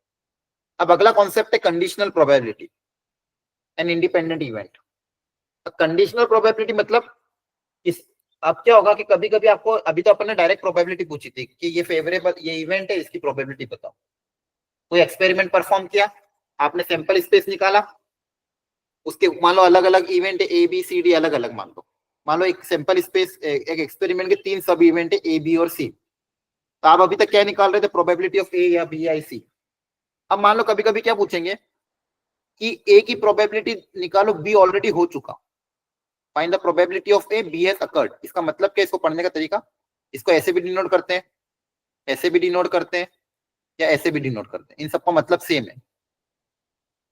इसको बोलते हैं कंडीशनल प्रोबेबिलिटी। क्या बोलते हैं, कंडीशनल प्रोबेबिलिटी। इसको पढ़ने का तरीका कि find the probability of A given B has occurred, B has occurred. ऊपर जो दिखा उसकी प्रोबेबिलिटी निकालो, नीचे मतलब जो इवेंट है वो ऑलरेडी हो चुका है, ये डिनोट करने का तरीका।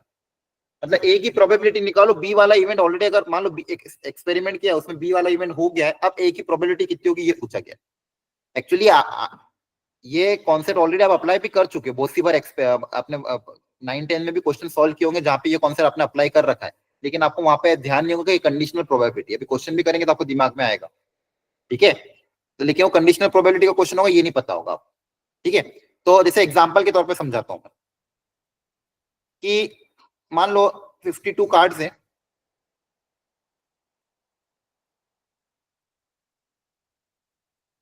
कुछ इवेंट थे, मान लो ए और बी।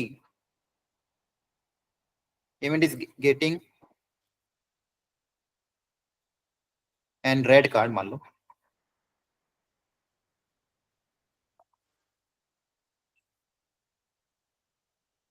और गेटिंग एंड रेड एस।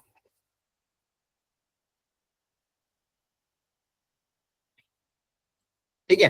अब मैं आपको पूछता हूं find the probability of A given B has occurred. अब बी ऑलरेडी हो चुका है तो ए की प्रोबेबिलिटी क्या होगी ये पूछा गया। तो अगर बी ऑलरेडी हो चुका है मतलब उसमें से एक लाल का एक का कम हो गया। Yes, sir. पहले क्या होता है, अगर मान लो सिर्फ इतना पूछता प्रोबेबिलिटी ऑफ ए, तो प्रोबेबिलिटी ऑफ ए क्या बोलते हैं, रेड का टोटल रेड कार्ड कितने होते हैं 26 है ना। अरे बोलो, Yes, Yes, sir. sir. Probability क्या होती है 26/52 होती है। लेकिन अब क्या होगा, अगर मान लो बी ऑलरेडी हो चुका है मतलब एक रेड एक एस चला गया है, तो आप फेवरेबल कितने बचे 25. 25. और टोटल कितने 52 52. नहीं, एक जा चुका है ना, तो 51 ही तो 51. बचे। 51. एक ऑलरेडी जा चुका है ना, है ना। Yes, sir. ये क्या हो गया, कंडीशनल हो गया, ठीक है। बेसिकली कंडीशनल मतलब किसी एक इवेंट की probability something has already occurred. अभी इन्होंने देखो वेन डायग्राम से भी बहुत अच्छे से समझाया कि मान लो ये आपका पूरा सैंपल स्पेस है, ये इवेंट ए इवेंट बी, इसको मैंने 4 हिस्सों में डिवाइड कर दिया, पूरा सैंपल स्पेस 4 हिस्सों में। ए मतलब ओनली ए वाला पोर्शन, सी मतलब इनका इंटरसेक्शन, बी मतलब ओनली बी और बचा हुआ portion D, such that A plus B plus C plus D equal to 1। मतलब पूरा सैंपल स्पेस आ गया इसके अंदर, है ना। बोलो, Yes, sir. अब ए की प्रोबेबिलिटी क्या होती है, Yes, sir. ए का फेवरेबल क्या है A plus C divided by total. तो ए प्रोबेबिलिटी ऑफ ए, अगर मान लो जैसे पिछले क्वेश्चन में टोटल ए की प्रोबेबिलिटी क्या होती, फेवरेबल अपॉन टोटल, है ना, अगर ए पूछता Yes, तो। sir. अब मैं अगर पूछता probability of A B has occurred, B already हो चुका तो ए क्या आने की प्रोबेबिलिटी, बी अगर हो चुका है तो ए क्या आने की प्रोबेबिलिटी, मतलब कौन सा रीजन लेते, सी वाला, कि बी अगर हो चुका है तो उसमें ए वाला कौन सा रीजन है, सी, अपॉन बी हो चुका है तो टोटल बी प्लस सी। ये रे, यस Yes, sir. इसको देखो, इसको कंफ्यूज मत हो, इसको एज अ फॉर्मूला इस तरह से याद करना। इसको समझाने का तरीका क्या था, समझना वापिस से। कभी भी आपको ऐसा दिया हो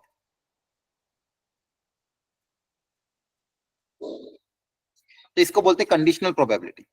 कंडीशनल प्रोबेबिलिटी मतलब कि ए की प्रोबेबिलिटी बी हैज अकर्ड, अगर बी अगर हो चुका है तब ए की प्रोबेबिलिटी, बी होके होने के बाद ए की प्रोबेबिलिटी क्या होगी ये पूछा गया। जैसे पिछले कार्ड में बी ऑलरेडी हो चुका था तो मेरे नंबर ऑफ कार्ड्स कितने बचे 51 ही बचे थे ना।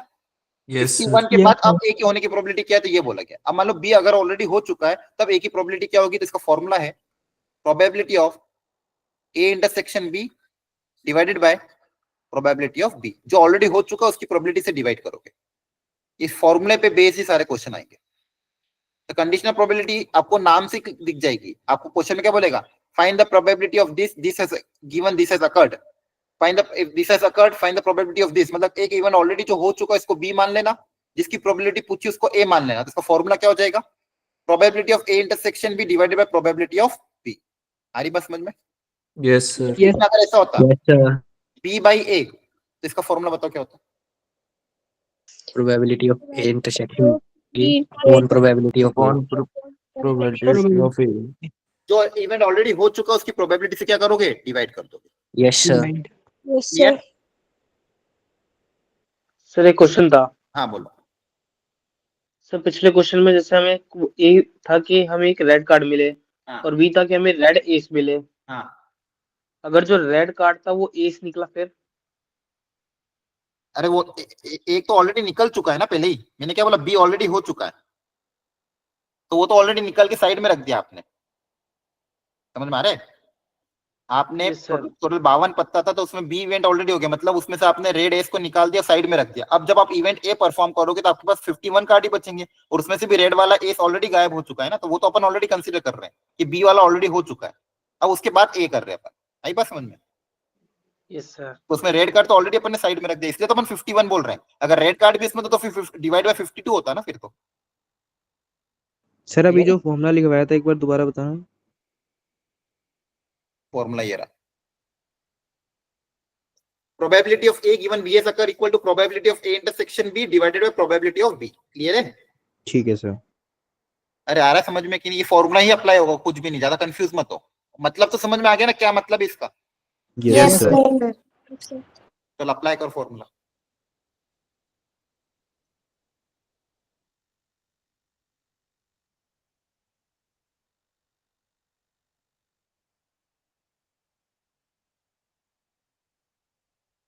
अच्छा इसका बताओ जल्दी से, फर्स्ट वाले का फॉर्मूला क्या होगा? A intersection B upon A intersection B upon P of B. P of B। ये सबको समझ में आ रहा है? Yes, sir. Very Yes, sir. Good. एक इक्वेशन ये हो गई, दूसरी इक्वेशन अप्लाई करते हैं। इसका फॉर्मूला बता दो। PA intersection B upon में PA. ये सर। ये और एक गिवन क्या है?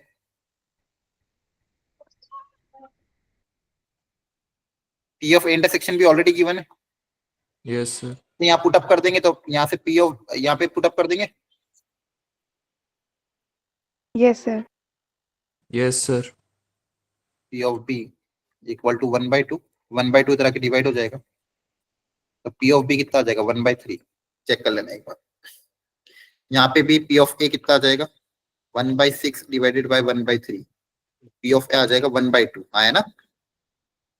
Yes sir. Yes, sir. Intersection की वैल्यू पुट अप कर दी। पूछा क्या था? यूनियन। अब A पता है, B पता है, इंटरसेक्शन पता है, यूनियन आ जाएगा। Yes Yes, sir. sir. आ रहा है समझ में? Yes, sir. Yes, sir. चलो करो। अब वर्ड प्रॉब्लम पे आते धीरे धीरे, करो ट्राई।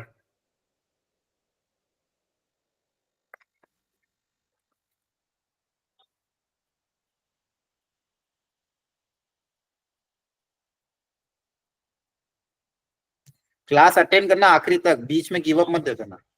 समझ में आ जाएगा, भरोसा रखना। ऐसा तो नहीं हो रहा कि सब कुछ ऊपर से जा रहा हो? No sir. No, sir. थोड़ा आज घर पे जाके इनको वापस समझना जो जो समझाया, और फिर खुद से मॉड्यूल के सॉल्व एग्जांपल ट्राई करना, एनसीईआरटी के क्वेश्चन ट्राई करना, मॉड्यूल की एक्सरसाइज 1 ट्राई करना, तो धीरे धीरे कॉन्फिडेंस अपना आप बढ़ेगा। नहीं समझ में आया तो डाउट डिस्कशन ग्रुप में डालते रहे। Sir coming up on them is 9 से ज्यादा नंबर्स? एक मिनट, मैंने क्वेश्चन ही नहीं पढ़ा। 2 dice are thrown, the probability sum of the number coming, मतलब उन दोनों पे जो नंबर आ रहा है उनका सम इज 9। ओके। अच्छे सॉल्व करो, जल्दबाजी मत करो। जब 2 डाइस को थ्रो करते सैंपल स्पेस में कितने एलिमेंट आते हैं? 2 डाइस को जब थ्रो करते हैं 36 है ना? Yes, sir. तो पता सबको 1,1, 1,2, 1,3 ऐसे करते करते 6,6 का टोटल 36 एलिमेंट होते हैं। Yes, उसमें से बोला है कि find the probability that the some is 9 if it is known that the number 5 occurs on the first die। अब देखो ये उसी तरह का चीज हो गया। अब चाहो तो इसको कंडीशनल से सॉल्व कर लो, आया ना? Yes sir. इवेंट ए कितना है? ये पहले डिफाइन करो अच्छे से, बताओ इवेंट ए, इसकी प्रोबेबिलिटी निकालो, उसको इवेंट ए बोलो। क्या बताओ क्या इवेंट ए? Sum is 9. हाँ, गेटिंग सम 9, ये इवेंट ए होगा, है ना? Yes, sir. Yes sir. Yes, sir. तो पूछिए इवेंट भी मतलब जो ऑलरेडी हो चुका है, कौन सा हो चुका है? 5 क्या? पूरा बोलो। 5 in first die. Occur on first die, ये इवेंट ऑलरेडी हो चुका है, तो ये इवेंट बी हो गया। आई बात समझ में? Yes Yes, sir. इस तरह Yes, से sir. करोगे एरर होने के चांसेस बहुत कम है। रैंडम कुछ भी करा तो हो सकता है आपको कंफ्यूजन रहेगा, खुद ही कॉन्फिडेंस नहीं रहोगे सही है गलत, लेकिन अगर स्टेप बाय स्टेप जाओगे तो कभी गलती नहीं होगी। पूछा क्या क्या है? इसकी प्रोबेबिलिटी पूछी है। A by Getting A by some B 9. Sir. A by B, A by Yes, sir. Yes, sir. Probability of event A B by सकट, फार्मूला बताओ। Sir PA intersection B upon में PB. इंटरसेक्शन बी, मतलब intersection का मतलब क्या, ये दोनों साथ में हो जाए, साथ में हो जाए मतलब पहले वाले पे 5 ये फिक्स हो जाए, अब दूसरे वाले पे ऐसा कुछ आ जाए ताकि सम 9 आए, है ना? Yes, sir. Yes, sir. तो 5 के साथ क्या रखे ताकि 9 सम आए? 4. 4 एक ही पॉसिबिलिटी है, Yes, Yes, sir. sir. Only one possibility. Yes, sir. Yes, sir.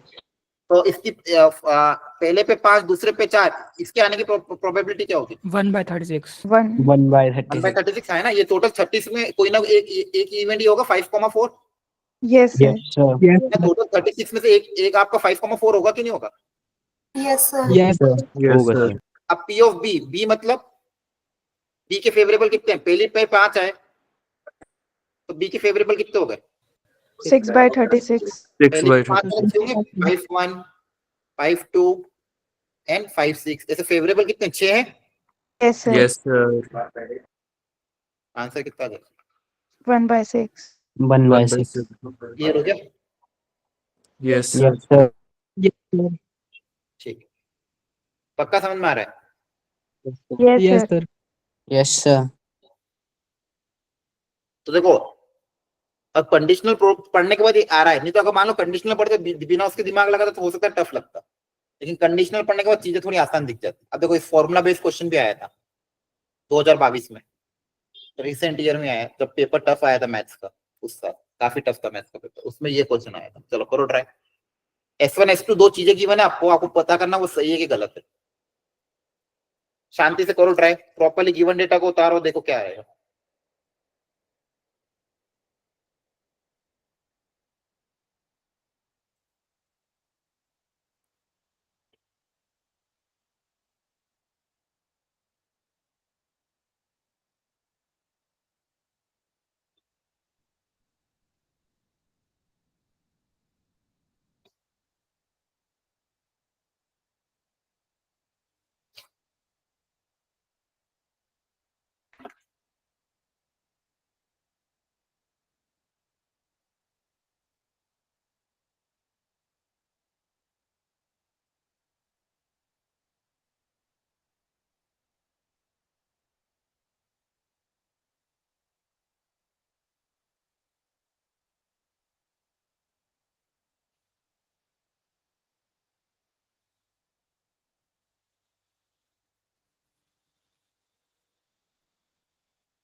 Option number D.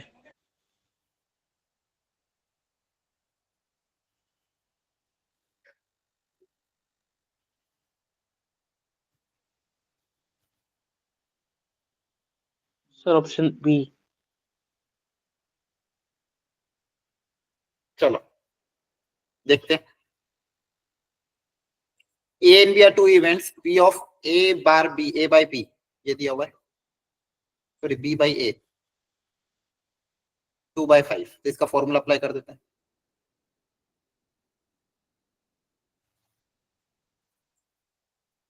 Intersection 1/3 और 1/9 ऑलरेडी दिया हुआ, तो यहाँ पुट अप भी कर देता हूँ। यहाँ से P of A आ जाएगा, कितना आ रहा है P of A? 1/9 divide by 2/5, 5/18. तो P of A आ गया। इसी तरह से P of B आ जाएगा, A by B दिया पिछले क्वेश्चन जैसे, है ना? Yes, sir. A intersection B upon P of B equal to 1/7, तो P ऑफ B कितना आ जाएगा? 7/9 7/9। 9 Yes, sir. A पता है, B पता चल गया। पूछा था फर्स्ट पार्ट में probability of A dash union B। अब चाहो तो फॉर्मूला भी अप्लाई कर सकते हैं यूनियन वाला। ए की जगह क्या लिख देंगे? सिंपल A डैश, या फिर इसको और कैसे हो सकते हैं? A dash union B। कौन सा रीजन आएगा? A को छोड़ के उसमें B को भी इंक्लूड करना है। या तो वेन डायग्राम से इसको ढूंढो क्या होगा। तो दूसरा तरीका क्या है? Sir only B. Only B आएगा कि नहीं आएगा चेक करना पड़ेगा। एक बार देख लेते वेन डायग्राम में कौन सा आ रहा है। ये A है, मान लो ये B है। A dash union B, union है, ध्यान से देखो यूनियन में बोला है। A डैश क्या होगा? A को छोड़ के सब कुछ है ना। Yes sir. सर। तो ये A डैश हो गया। जैसे सोचा करो, ये तो क्या हो गया? A dash. और B मतलब B वाला रीजन।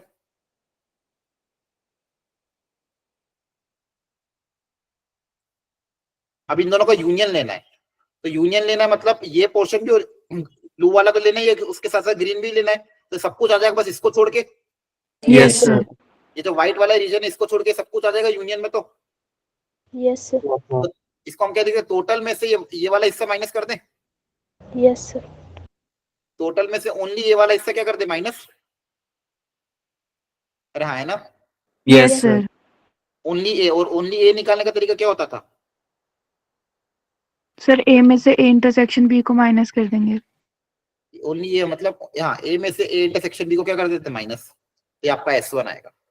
तो देखो वेन डायग्राम बना है A डैश यूनियन B, ए का डैश और B का यूनियन। तो यूनियन में तो सब ले लेते हैं ना, ए डैश भी लेंगे यूनियन भी लेंगे, तो कौन सा सारा रीजन आ जाएगा? बस ये A वाला पोर्शन नहीं आएगा, ओनली A वाला। तो ये वाला नहीं आएगा तो कैसे निकालेंगे? 1 में से टोटल में से ओनली A वाला माइनस कर देंगे, और ओनली A वाला का कैसे निकालते थे? A minus A intersection. समझ में आया कि नहीं? Yes sir. यस। ये वैल्यू कैलकुलेट करोगे तो कितना आएगा? P of A minus intersection, तो ये 2 से मल्टीप्लाई हो जाएगा। 5 माइनस 2 3, 3/18। 3/18 मतलब 1/6. 5/6। तो आंसर कितना आ जाएगा? 5/6। मतलब ये करेक्ट है। Yes sir. और S2 में क्या बोला था? A dash intersection B dash, इसको कैसे निकालते थे? A union B का. A यूनियन बी union का B डैश। मतलब P of 1 minus A union B। Yes sir. कर लोगे वो भी? Yes sir. अब देखो जेई में आया हुआ है, ऐसा नहीं कि अलग से। अब ये कॉन्सेप्ट अगर इस तरह के देखो, पेपर में से इजी भी आएगा, मीडियम आएगा, टफ आएगा, अपन को नहीं पता। आपके सेट में कोई भी क्वेश्चन आ सकता है। हो सकता है आपके सेट में प्रोबेबिलिटी का इजी आ जाए, किसी के सेट में प्रोबेबिलिटी का टफ आ जाए, किसी के मीडियम आए। लेकिन अगर इजी आया तो छोड़ना नहीं है, समझ में आ रहा है? इसलिए बेसिक कंसेप्ट क्लियर। अगर अब आपको अगर ऐसे क्वेश्चन आएंगे तो कर लोगे। Yes sir. कर लेंगे. अब तो कॉन्सेप्ट क्लियर हो गया है पढ़ के, इसलिए कभी भी कोई चैप्टर पूरा नहीं छोड़ना। एटलीस्ट बेसिक बेसिक पढ़ लो, ताकि अगर उस चैप्टर का इजी क्वेश्चन आ जाए तो हम कर पाए। बहुत सी बार मैक्सिमम लोगों को आप देखोगे प्रोबेबिलिटी के नाम से छोड़ देते हैं उसको, आया ना। Yes sir. प्रोबेबिलिटी तो बढ़ा देता है। बहुत सारे लोग प्रोबेबिलिटी पीएनसी इनको तो बोल दें, इनसे दूर रहते हैं। लेकिन अगर ऐसे इजी क्वेश्चन आए तो हमें छोड़ना नहीं है। आई बात समझ में? Yes sir. कुछ क्वेश्चन आपके होमवर्क के लिए भी रख रखे मैंने। अब देखो आज का जो मेरा टारगेट था वो कंप्लीट हो चुका है। अब आज रात को भी एक और क्लास रखी है, याद है ना? Yes sir. Yes sir. आज अपन ने क्या पढ़ लिया है? क्लासिकल पढ़ लिया है, कंडीशनल पढ़ लिया, इंडिपेंडेंट शाम को बताऊंगा। अब शाम को हम इंडिपेंडेंट के साथ टोटल प्रोबेबिलिटी और बेस थ्योरम, ये भी दोनों बहुत इंपॉर्टेंट है। ये दोनों टारगेट कंप्लीट करेंगे टुडे नाइट। Yes sir. और वेरी वेरी इंपॉर्टेंट है, 12th का पूरा पोर्शन इसी पे ही है। ठीक है, तो ओके सर। अभी जो मैंने पढ़ाया है, सुनो ध्यान से, अभी जो मैंने पढ़ाया है उसको एक बार अच्छे से पढ़ना, समझना, कोशिश करना। आधा एक घंटा थोड़ा बहुत अगर मॉड्यूल से सॉल्व कर पाओ तो ठीक, नहीं तो एटलीस्ट नोट्स वगैरह पढ़ के रिवाइज कर लेना। क्लियर है? Yes sir. Yes sir. शाम को मिलते हैं 8:45 पे। ठीक है, okay sir. Thank you sir. Thank you, bye, take care, Bye, sir. Bye bye bye. Bye.